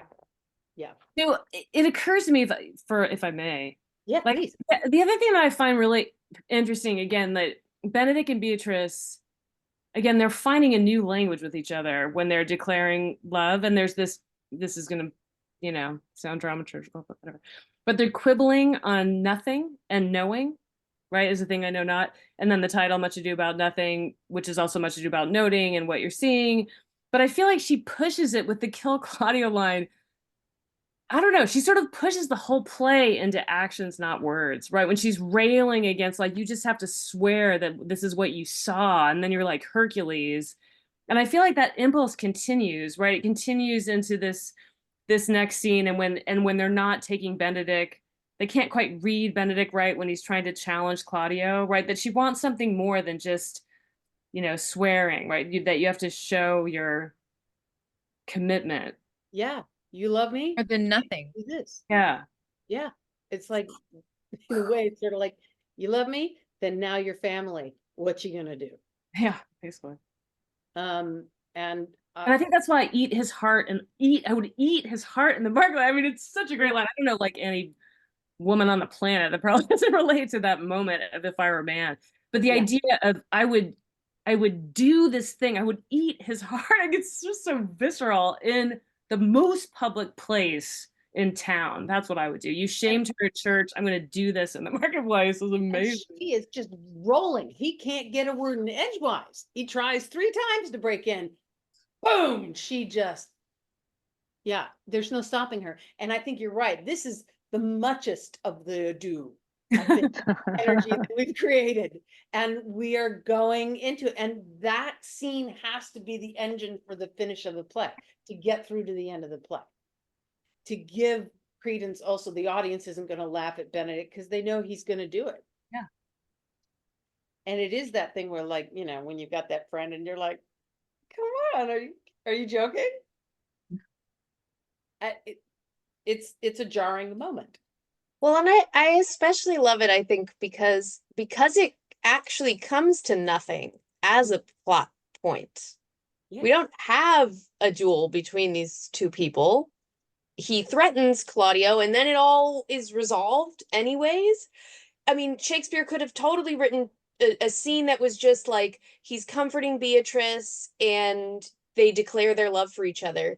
But the very fabric of the scene is built around, like, she is already wishing that she had a man to ask to do this thing. Like, she's already like, how do I get back at Claudio? I'm not a man. I can't challenge him. And I have no one to do that job. In there is, so it's not just like, oh, Benedict is convenient, but Benedict is also convenient as, like, you have shown up at the right time. I also love you, but, like, now I have a task and this is how you're going to prove it, because I'm sitting here mulling this thing and I need this to happen. And so just to have that energy where to love her is immediately a challenge for him, like a huge challenge. Even after this realization that there isn't a total release of this, there's this underlying tension of now what it means to love a woman who has these kinds of needs right off the bat. Stepping up. Stepping up. And it, to me, like, this speech is also at the core of who Beatrice is, especially if she's a little bit older. I so just relate to this woman. And a lot of covering with the humor, but the impotence, again, of not being able to do something more with her life on her own. Mm-hmm. if I'm not going to find this mate, this partner, I just want to live my life the way I can and blah, blah, blah, blah, blah. I'm applying a lot of modern sort of ideas to it, but I'm stuck because I'm a woman. I don't have the freedom that the men have. And it's not fair. And it isn't until this point that it really, I think, just comes into this place of like saying it out loud. This is not something she could say to out loud, I think, to her uncle. I don't think Hero would get it. I don't think there's a woman at the same intelligence level that she can talk to. I think it's why she does cross boundaries and talks to the guys right at their level. She can't, there's nobody, she got nobody to play with except Benedict. They should get married. Yeah, seriously. Okay, so we got 9 minutes left, so let's just finish off this play. So basically, ladies and gentlemen of the audience, much ado about nothing, everything gets resolved. However, what I would like to talk is through. So Benedict does in fact challenge Claudio. And of course, Claudio and Don Pedro are like, what is going on? And then we've got Dogberry and with Don Pedro and Claudio, and we have the arrested party, and they find out that they've been, you know, fooled again and done a bad thing. And then the new ruse of if you really loved her, prove it and marry your twin. Isn't that what it is, basically? Almost her. Yeah. Her almost twin. And then here's a point for me. That Claudia never has a moment to go, hang on, my hero. That the dumb thinks he's married an almost twin. You know, I don't know. I just, yeah, it's fun for me. Anyway, okay. So tomorrow I expect you're coming. Tonight, take my leave. Oh, the naughty man shall face to face be brought to Margaret, who I believe was packed in all this wrong, hired to it by your brother. So there's Leonardo was already framing Margaret's guilt in, you know what? I think you guys did this to Margaret. But I love that. I love that she knew not what she did when she spoke to me, but always have been just and virtuous. Which he's telling a woman again who's sexually available. Yeah. Back in the day, you know, might raise an eyebrow, but that she's virtuous and she's just. I love that. I do too. There's so much ado about, right, heroes being a virgin, and here it's no, she's just and virtuous. She didn't know what she was. There's a small part of me that's like Much Ado About Nothing Part 2, the Baraccio and Margaret. The Baraccio and Margaret story. As somebody who played Margaret, yes, I would have liked that, because that was my first role was Margaret, I think, ever. I know my second role ever was Margaret. I was like, hey, I want a special. Oh, I love that. Yeah, But she never gets her moment, period, at the end of her story. she never does. But going back a bit to what we were just talking about with the copy of The Child That's Dead, I just find it so ridiculous that like all of a sudden they're like, yeah, by the way, we've had this person around. She's never shown up ever before, but she's my brother's daughter. Yeah. Yeah. Also, just I the mean, family is always confusing in general. In this play, there are references to, I think, 3 relatives that never show up. There are these like random references, and I don't know if that's Shakespeare's trying to kind of normalize it. You know, I always feel like it's about, you know, okay, Claudio, you made a choice. You chose Hero, and then you failed. Yeah. Right. So now you don't get a choice. So we're just going to marry you off to a random woman. She looks pretty good. Well, and it is also this is how you prove you make amends for what you did. Make amends. In front of the town, in front of everybody like that, and out comes Hero. It tells you how little time they spent together. Maybe he does think it's another woman because he doesn't know Hero's face that well yet. He saw her from a distance and thought, hey, that's hot. And then has Don Pedro woo her. And Never a good idea. It's just never. Don't ever send anybody else to do your work.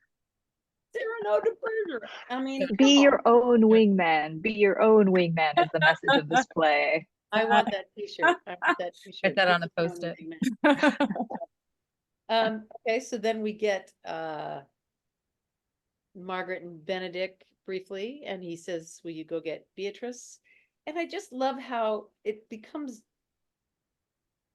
gentler. It's a different tone between the two of them, between Benedict and Beatrice. And I mean, especially if we think this is the first time that they've seen each other after the church. And you know, it's just beautiful. They're finding their footsteps in a new path, while still being themselves. Yeah. But still maintaining a back and forth. And it's lovely. And then we hear, it is proved my lady hero hath been falsely accused, the prince and Claudia mightily abused, and Don John is the author of it all, who is fled and gone. You come presently. Sure. Yay. So they go, and then Claudio has to publicly, you know, say, I'm sorry, I'll marry her, a stranger. I think very highly of Claudio's intelligence and critical thinking skills. So we have big happiness and everything, and then everybody, you know, Benedict says he's gonna step forward and he's gonna do this publicly, and you know, soft and fair for our witches, Beatrice. I answer to your name. What is your will? Do you not love me? Why, no more than reason. Oh, these two, and they're in verse. They continue the verse for until very briefly, until the letters come out. Yeah. And then they fall back into it. And the thing that has always sort of grabbed me too by the knickers is the moment that this happens and there's confirmation and proof. Peace, I will stop thy mouth. We never hear Beatrice again. The moment, you know, she has this speech in the church, this wonderful anthem aria about, you know, oh, men and ours, you know, and then sure enough, we get to the end and they know they love each other. It's been publicly acknowledged. It's great. I'll give you a kiss. Not a word. And, you know, it's not much longer into the play, but it, you know, I don't know. And then, of course, we end up with the news that Don John has been taken in flight. And then let's not think about him. Let's have a dance. And they boogie. So maybe she sings karaoke in the, you know, sixth act. That's how she gets her final act in. That's right. That's how she gets it in. So, and look Well, at that. Alanis Morissette or something. Exactly. Or Joan Jett, I hate myself for loving you. You know, lots of fun, or maybe a Bonnie Raitt, or let's give them something to talk about. This is great. This is perfect, and nailed the time management, Nathan. I'm doing it. Well done. No, it was all great. We had a good time. And you get through the whole play. I mean, we don't even need to come back. You guys just covered the entire play, so it was great, wonderful, and it was all illuminating. So no, this was a great first session. I just learned so much. I saw the play not too long ago and thought it was a great production, but still, there's still so much to learn and understand and unpack. So this was a lot of fun. So thank you guys. Oh, good. You. I'm very excited. So next week we will unpack and just go over meaning, like just pick it apart. And you know, we'll keep switching off the scenes between the three of you, and then by the end we'll see who wants to do what on the fourth week. I'm All right. open. So I still haven't decided though about Benedict. Who's gonna read it? I may have to talk to Nathan. We can still do it the way we've done it, but Yeah. yeah. So anyway, brava. Yeah. So Good for work. these, do we just bring, like, do we have to prepare anything? Do we just keep our scripts handy? I mean, we're not memorizing at all. We're just thinking through the course of No. the next week. Deep familiarization, and that'll really come, I think, when we learn really what she's saying, really following her train of thought, and we understand the scenes better. You know, just a familiarity enough that when we do it in the fourth week, your eyes can come up a little bit Yeah. more. Yeah. So that the scenes aren't down like this. Right. But yeah, there's no pressure to be memorized, and for anyone observing, it's just they're kind of a fly on the wall observing the text work that you guys are doing. This is just the next step in the process. It's not meant to be finished or final. It's just where you are in the work that you guys have been doing. Awesome. Really great work today. I loved everybody's enthusiasm and excitement and humor and fun. Let's keep it fun. All right, Yeah. y'all. Great work. Thanks, All right, we'll see you guys everybody. next week. Bye. Bye. Bye.